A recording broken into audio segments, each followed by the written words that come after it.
사랑하는 성도 여러분, 그리고 진리의 말씀을 사모하는 모든 분들께 주님의 이름으로 평안을 전합니다. 오늘 우리는 신앙의 호흡과도 같은 기도에 대해 깊이 나누고자 합니다. 기도는 단순히 무언가를 구하는 행위를 넘어 살아계신 하나님과의 가장 깊고 친밀한 교제이며 우리 영혼의 안식처입니다. 이 귀한 말씀이 시작되기 전에 잠시 하나님의 은혜를 더 널리 전하는 일에 동참해 주시겠어요?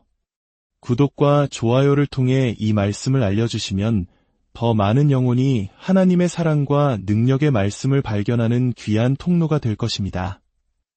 여러분의 작은 손길 하나하나에 주님의 크신 축복이 가득하기를 기도합니다. 이제 우리의 마음을 열고 기도의 신비로운 세계로 함께 떠나보겠습니다. 누가복음 11장에는 예수님의 제자들이 그분께 이렇게 간청하는 장면이 나옵니다. 주여, 우리에게도 기도를 가르쳐 주옵소서. 이 간절한 요청은 단순히 기도하는 방법을 배우고 싶다는 의미를 넘어섭니다. 그것은 예수를 사랑하는 모든 영혼의 마음 깊은 곳에서 울려 퍼지는 갈망의 외침입니다. 주님을 진정으로 사랑한다면 우리는 그분과 대화하고 싶어 합니다. 사랑하는 부모님이나 자녀, 친구와 시간을 보내며 이야기 나누기를 즐거워하는 것처럼 말입니다. 우리가 누군가와 대화하기를 원치 않는다면 그 사람을 사랑한다고 말하기 어려울 것입니다. 기도는 바로 하나님을 향한 우리의 사랑이 표현되는 가장 자연스러운 소통 방식입니다. 그러나 기도는 단순한 대화 그 이상입니다. 기도는 영적인 행위이며 우리가 배울 수 있는 가장 중요한 교훈입니다. 왜냐하면 기도는 결코 죽지 않기 때문입니다. 이 사실을 깊이 생각해 보십시오. 기도를 드린 사람은 언젠가 이 세상을 떠나 주님의 품으로 돌아갑니다. 우리의 할머니, 어머니, 그리고 먼저 가신 믿음의 선배들이 우리를 위해 드렸던 수많은 기도를 기억해 보십시오. 그분들은 이제 우리 곁에 없지만 그분들의 기도는 지금도 살아 역사하며 우리를 지키고 있습니다. 기도는 그것을 드린 사람의 생명보다, 한 세대보다, 이 세상보다도 더 오래 살아남습니다. 그리고 하나님께서는 그 기도를 영원히 잊지 않으십니다. 하나님께서는 그분의 모든 존재와 그분이 가지신 모든 것을 기도라는 통로를 통해 우리에게 허락하셨습니다. 그렇기에 오직 기도하는 자만이 하나님을 알 수 있고 오직 기도하는 자만이 하나님으로부터 오는 것을 받을 수 있습니다. 하지만 오늘날 많은 이들이 기도하지 않는 죄를 짓고 있습니다. 기도를 하지 않는 것은 단순히 영적인 나약함이 아닙니다. 그것은 하나님 앞에서의 명백한 죄입니다. 우리는 이 죄를 고백해야 합니다. 이 죄의 뿌리는 인류의 시작으로 거슬러 올라갑니다. 창세기 3장에서 사탄은 하와에게 다가와 하나님과의 관계를 공격했습니다. 사탄은 아담과 하와가 하나님과 교제하는 것을 원치 않았습니다. 왜냐하면 하나님과의 친밀한 교제는 곧 사탄 자신의 패배와 파멸을 의미하기 때문입니다.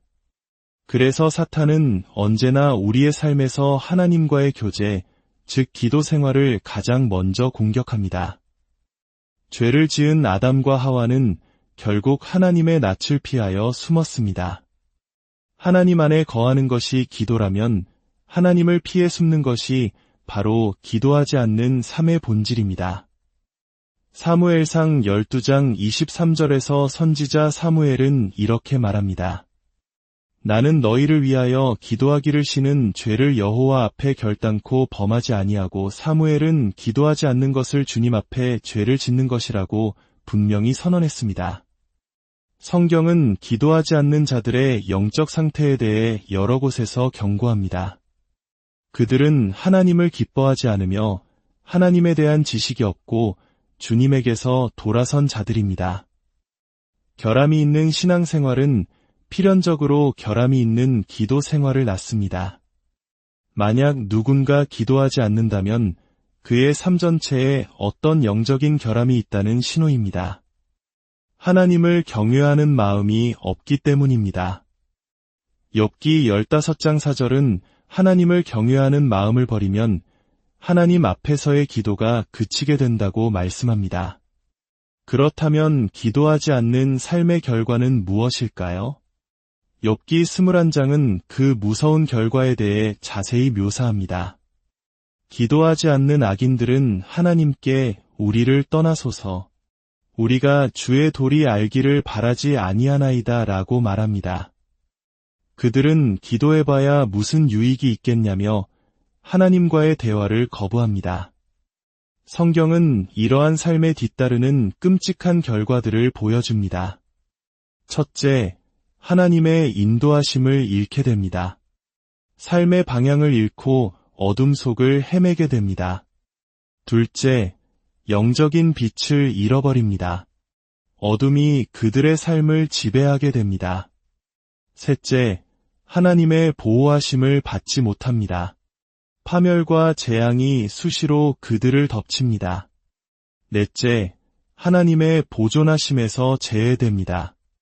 그들은 바람 앞에 겨와 같이 흩어지게 됩니다. 다섯째, 하나님의 자비를 얻지 못합니다. 하나님의 진노와 심판 아래 놓이게 됩니다.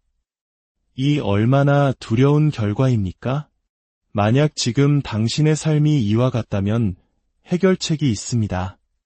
당신의 기도하지 않는 삶, 그 죄를 있는 그대로 하나님께 내어드리십시오. 주님 앞에 나아가 이렇게 고백하십시오. 주님, 기도하지 못하는 저의 이 죄를 주님께 드립니다. 이 죄를 더 이상 원하지 않습니다. 차가운 마음, 어두운 마음이라도 괜찮습니다. 있는 모습 그대로 당신의 마음을 하나님께 드리십시오. 우리가 하나님께 무언가를 내어드릴 때 주님은 그것을 받으시고 반드시 고쳐주십니다. 주님은 우리의 망가진 삶을 기적으로 바꾸시는 분입니다. 기도하지 않는 삶을 주님께 온전히 내어드리는 그 순간 당신의 삶에는 진정한 기도가 태어날 것입니다. 기도가 태어나면 성령의 임재가 더욱 풍성해집니다. 그리고 성령님은 우리 안에서 더 많은 기도를 이끌어내십니다. 기도는 성령을 낳고 성령은 기도를 낳는 영광스러운 순환이 시작되는 것입니다. 우리가 기도할 때마다 우리는 자아를 내쉬고 하나님을 들이마시게 됩니다. 기도는 하나님의 생명을 우리 안에 불어넣는 영적인 호흡입니다. 이렇게 기도의 삶이 회복될 때 우리는 욥기 28장이 말하는 놀라운 영적 세계를 경험하게 됩니다. 그 길은 솔개도 알지 못하고 매의 눈도 보지 못하며 사나운 짐승도 밟지 못하였고 사자도 그리로 지나가지 못하였느니라. 이 말씀은 기도하는 자만이 들어갈 수 있는 비밀스러운 길이 있음을 보여줍니다. 그곳은 원수 마귀가 우리의 흔적조차 찾을 수 없는 하나님의 임재 안의 은밀한 곳, 우리의 피난처입니다. 사슴이 사냥꾼을 피해 물속으로 뛰어들어 자신의 냄새를 지우는 것처럼 우리가 기도의 깊은 곳으로 들어갈 때 사탄은 더 이상 우리를 찾지 못합니다. 그 은밀한 곳에서 하나님은 우리를 위해 일하기 시작하십니다. 하나님께서 바위에 손을 대시고 산을 뿌리째 무너뜨리시며 길 없는 곳에 길을 내십니다. 바위에서 강물이 솟아나게 하시며 그분의 임재가 강물처럼 우리에게 흘러옵니다. 홍수가 넘치지 못하도록 막아주시며 감추어져 있던 비밀들을 빛 가운데로 드러내십니다. 이 모든 것이 기도를 통해 일어나는 놀라운 일들입니다. 사랑하는 여러분, 기도는 우리를 악에서 피하게 합니다.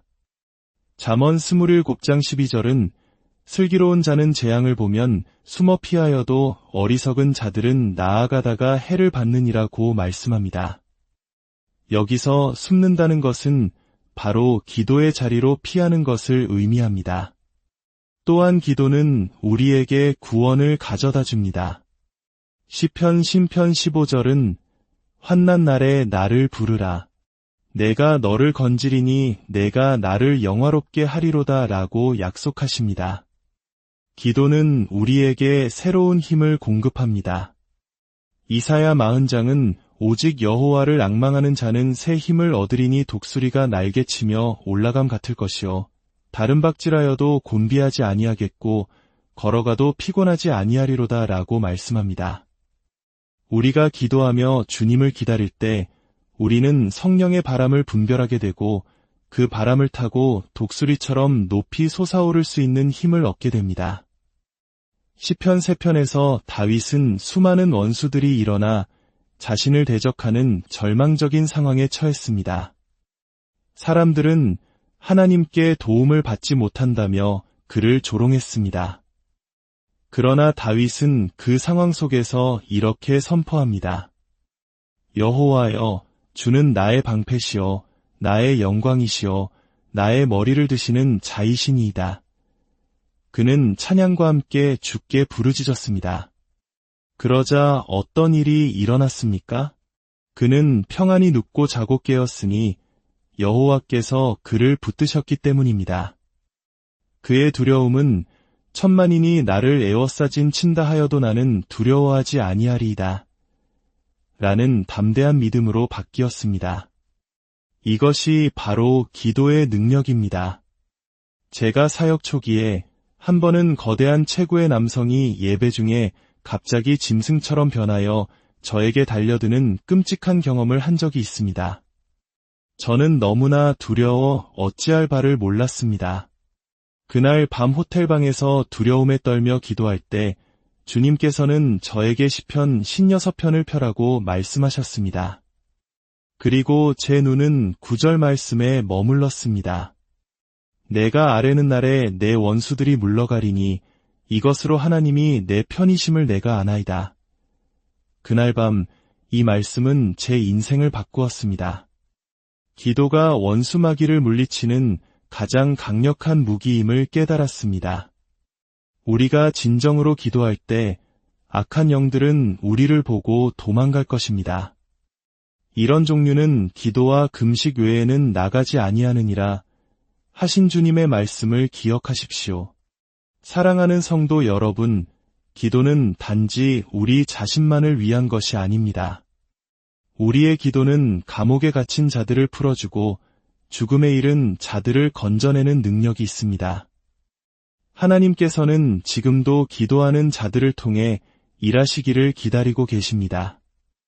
예레미야처럼 깊은 웅덩이에 빠져 죽을 위기에 처했을지라도 그곳에서 주님의 이름을 부를 때 주님은 가까이 오셔서 두려워하지 말라 말씀하시며 우리를 구원해 주십니다. 이제 함께 기도하며 주님의 임재를 구합시다. 거룩하신 하나님 아버지, 오늘 우리에게 기도의 능력이 얼마나 위대한지 다시 한번 깨닫게 해주시니 감사합니다. 기도하지 못했던 우리의 죄를 용서하여 주시고 이제 다시 기도의 자리로 나아가게 하옵소서. 주님, 이 말씀을 듣는 모든 심령 위에 주님의 치유의 손을 얹어 주옵소서.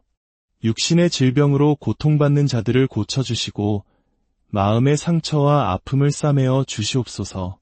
뇌종양과 피부암, 관절염과 기의 염증, 삼킬 때마다 고통을 주는 모든 질병과 연약함이 예수 그리스도의 이름으로 떠나갈지어다. 여러분의 가정과 직장, 자녀들과 삶의 모든 영역 위에 하나님의 보호하심과 인도하심이 강물처럼 흐르기를 축복합니다. 재정적인 어려움 가운데 있는 자들에게 하늘의 문을 여시고 풍성함으로 채워주시옵소서. 관계의 어려움 속에 있는 자들에게 화평의 영을 부어주시고 미래에 대한 두려움으로 가득 찬 마음에 주님의 평안을 허락하여 주옵소서. 우리가 기도할 때마다 원수는 물러가고 하늘의 문이 열리며 하나님의 능력이 우리의 삶 가운데 나타나는 것을 경험하게 하옵소서. 이제부터 우리의 삶이 기도의 삶, 능력의 삶, 승리의 삶이 되게 하여 주옵소서. 살아계신 우리 주 예수 그리스도의 이름으로 간절히 기도드립니다. 주님의 평안이 여러분과 늘 함께 하시기를 기도합니다.